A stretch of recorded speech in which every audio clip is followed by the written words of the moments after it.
കഴിഞ്ഞ സമയത്താണ് ഖത്തറിൻ്റെ പ്രീമിയർ, അതിൻ്റെ റൂളർ ഇന്ത്യ വിസിറ്റ് ചെയ്യുന്നത്. അപ്പം ഞാൻ അതിനു മുമ്പ് ഒരു വീഡിയോ ചെയ്തിരുന്നു. അദ്ദേഹം പെട്ടെന്നുള്ള വിസിറ്റിൻ്റെ കാരണം എന്താണ്?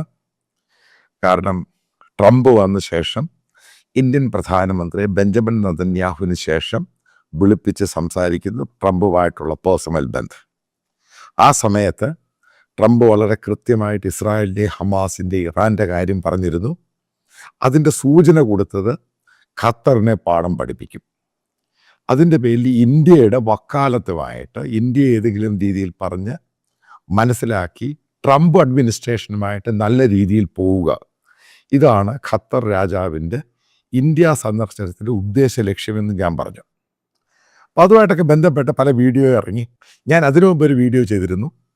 നിങ്ങൾക്ക് ഓർമ്മയുണ്ടായിരിക്കും, ഇന്ത്യൻ ബിസിനസ്സുകാർക്ക്, അതായത് ഖത്തറിൽ ബിസിനസ് ചെയ്യുന്ന പല ആൾക്കാർക്കും അവിടെ ചില ലോ എടുത്തു ഒരു പുതിയ നിയമങ്ങൾ കൊണ്ടുവന്ന് അവർ ഇന്ത്യയിൽ നിന്ന് കൺസൈൻമെൻ്റ് എടുക്കും.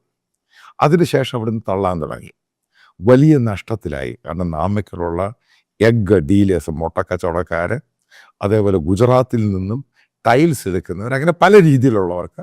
പക്ഷേ ചൈനീസ് കമ്പനിക്ക് കുഴപ്പമൊന്നുമില്ല. പക്ഷേ ഇന്ത്യൻ ഒറിജിനായിട്ടുള്ള ആൾക്കാരുടെ ബിസിനസ്സുകളെ ബാധിക്കുന്നു.